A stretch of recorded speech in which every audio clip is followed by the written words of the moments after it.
Assalamualaikum warahmatullahi wabarakatuh. Halo semua, perkenalkan nama saya Laina Svika, NIM-C 1419025 dari kelompok 3 Fisiologi Reproduksi Organisme Akuatik.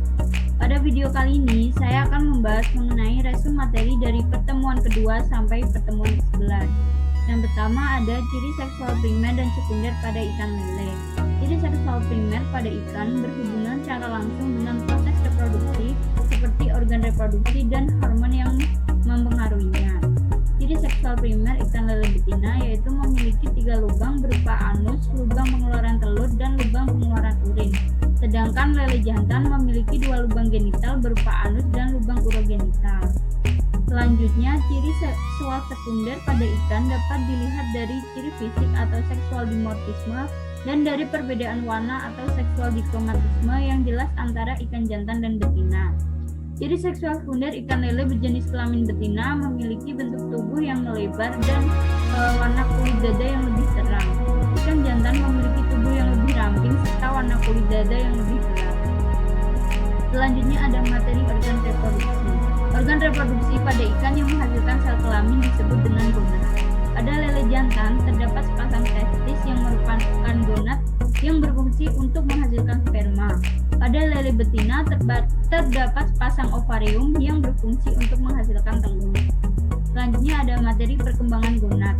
Pada ikan lele jantan di TKG1, gonad belum matang, berukuran kecil dengan panjang 5-12 mm, berwarna putih dan permukaan gonadnya mulai tidak rata. Kemudian pada TKG kedua, gonad mulai matang dan membesar dengan panjang 12-30 mm, warna putih jernih dan bentuk gerigi mulai terlihat. Kemudian pada TKG ketiga, gonad mulai matang dan lebih besar, panjang 20-45 mm dan mengisi 2/3 rongga perut, berwarna putih jernih dan berbentuk gerigi terlihat jelas. Selanjutnya pada TKG keempat, gonad sudah matang, berukuran besar dan panjang, mengisi 2/3 rongga perut, gonad mengembung dan berwarna putih. Selanjutnya pada ikan lele betina, pada TKG 1 gonadnya belum matang, panjang 10-15 mm, berwarna bening, butir telur belum terbentuk. Kemudian pada TKG kedua, gonad mulai matang, semakin membesar, warna kuning, butir telur sudah mulai terlihat dan panjangnya 15-20 mm. Pada TKG ketiga, gonad sudah matang dan lebih besar, panjangnya 20-30 mm, berwarna kuning kecoklatan, butir telur mengisi setengah rongga perut dan mulai mendesak alat pencernaan ke sebelah dorsal. Pada TKG keempat, gonad matang, panjang 30-50 mm, warna kuning kecoklatan dan mengisi 2/3 rongga perut. Selanjutnya ada materi diameter telur dan fekunditas.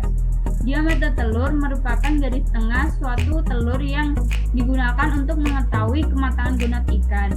Diameter telur ikan lele dumbo yang baik berkisar antara 1,1 sampai 1,4 mm. Hal tersebut berdasarkan pada penelitian yang dilakukan oleh Tondang et al. 2019.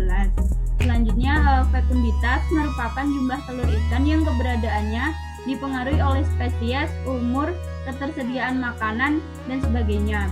Jumlah telur mulai dapat dihitung setelah bentuk telur terlihat utuh dan cukup sempurna seperti pada tingkat kematangan gonad ketiga dan tingkat kematangan gonad keempat.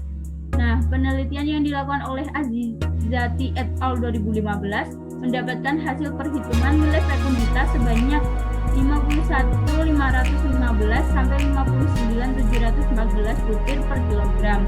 Nilai tersebut masih dalam jumlah fekunditas yang baik.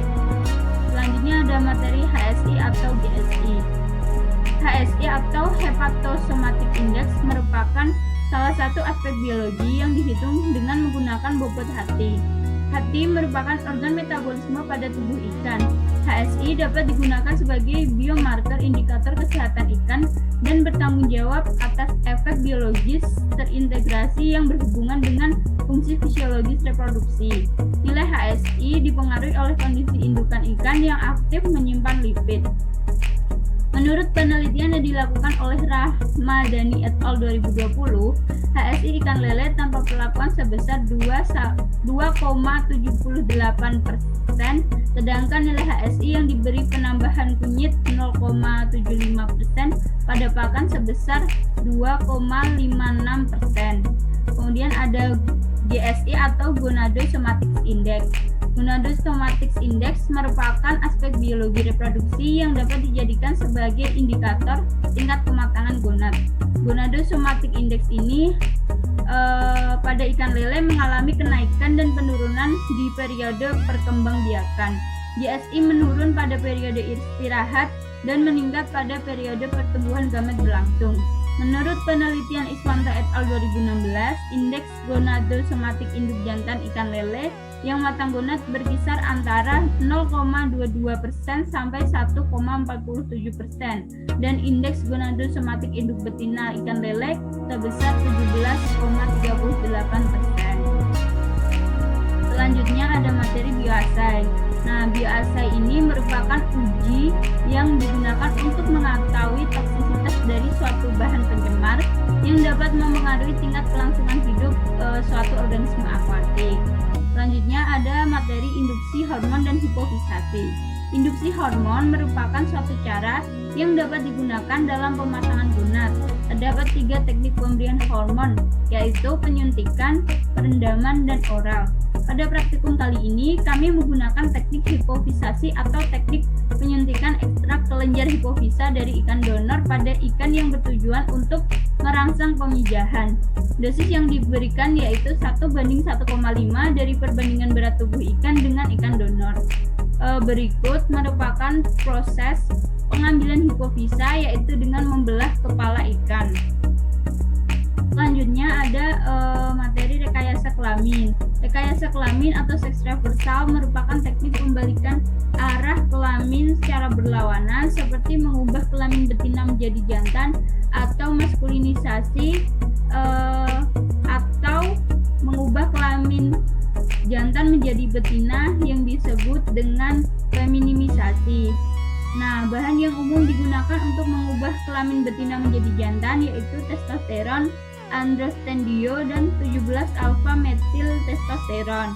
Hasil penelitian Mulia et al. 2016 menunjukkan bahwa rata-rata persentase ikan lele jumbo jenis kelamin jantan setelah diberi perendaman metil testosteron selama 20 jam berkisar antara 86,67 sampai 96,67%.